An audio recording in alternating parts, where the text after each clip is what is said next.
For those viewers that don't know you, would you please briefly introduce yourself? Hi everyone, I'm Dr. Ryan Choi. I work in Seoul, Korea, and I'm a plastic surgeon. I specialize in breast surgeries, mainly breast augmentation and breast lift.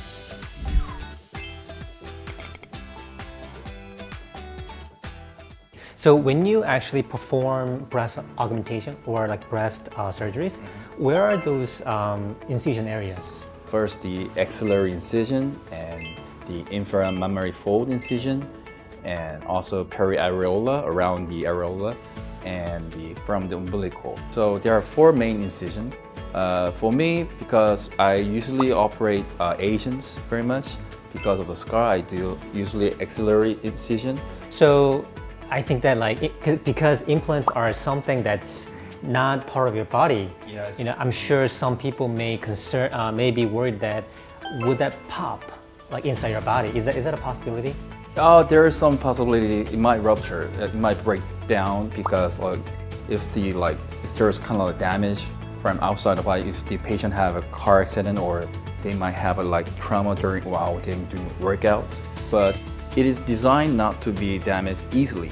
So nowadays it's not easily popped. I'm sure there are many brands for implants.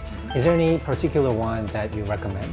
Nowadays, the newest breast implant that has became really famous is Motiva. I see. And as you can see, it's a little bit light blue color, and there's a Q-chip.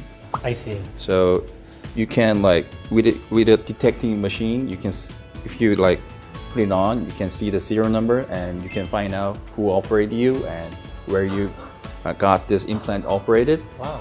And since it's blue seal, if the surgeon, before the insertion of the implant, if there's kind of damage, the color changes to white. So the operator can distinguish whether the implant has been damaged or not. So it is visually very safe, and it's also very strong. Wow. Even though you squeeze it, it turns into the original shape. So nowadays Motiva also has the characteristic of ergonomics. The gel goes down following the gravity. So if the women have the implant inside their body, when they shake or move their body, kind of the implant also moves, follows the woman's body movement. So it's more natural. Can you breastfeed after breast surgeries? Yeah, of course. Because the implant is located beneath the pectoralis major muscle, or sometimes the fascia of the muscle, or beneath the glandular tissue. So it doesn't go into the glandular tissue, so it doesn't disturb any breastfeeding. And before the breastfeeding, I recommend a lot of patients to come to my clinic and go for sonographic examination, just in case there might be gel bleeding, which is leakage of the gel.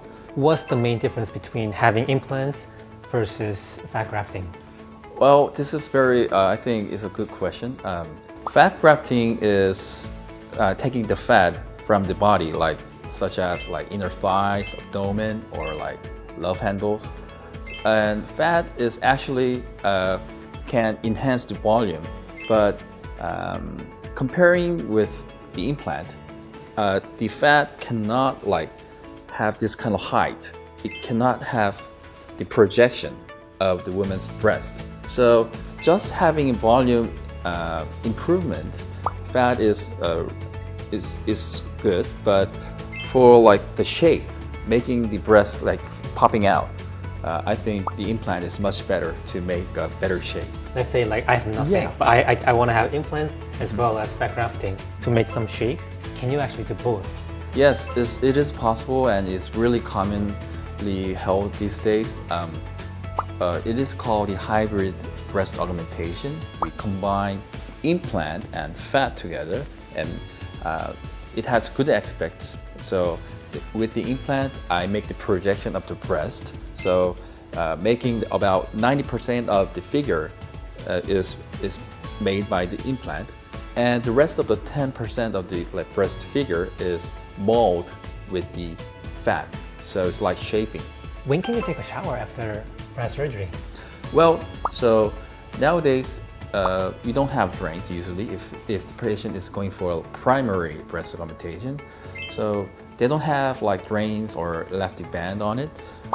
We just have like kind of like waterproof like bandage on it. So the patient can go for the shower at the day after the operation. All right, is there any side effect after the surgery?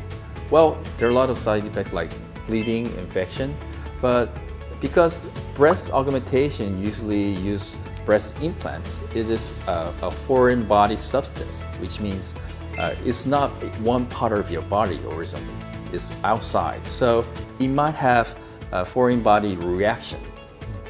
So if the reaction is very strong, it can arise a capsular contracture, which means the capsule which surrounds the implant contracts really hard. Apparently it can be seen from outside. So there are a lot of treatment options, but depending on the degree how much contracted, you have to discuss with your doctor and decide what to do. All right, lastly, any advice for those that are considering breast surgeries? Well, breast surgery is one of the main operation and kind of big operation you can have during your lifetime. So I think estimating the right size and measuring the accurate width of your breast base and evaluating how much soft tissue thickness you have is very critical and very important. And so after that estimation, you can decide how much amount of cc of the implant you can put in. Not just having a big size is important, but having a long term of the implant is very important. So I recommend my patients to consider all that kind of option and to decide the size and find the right doctor, appropriate board-certified plastic surgeon for breast augmentation.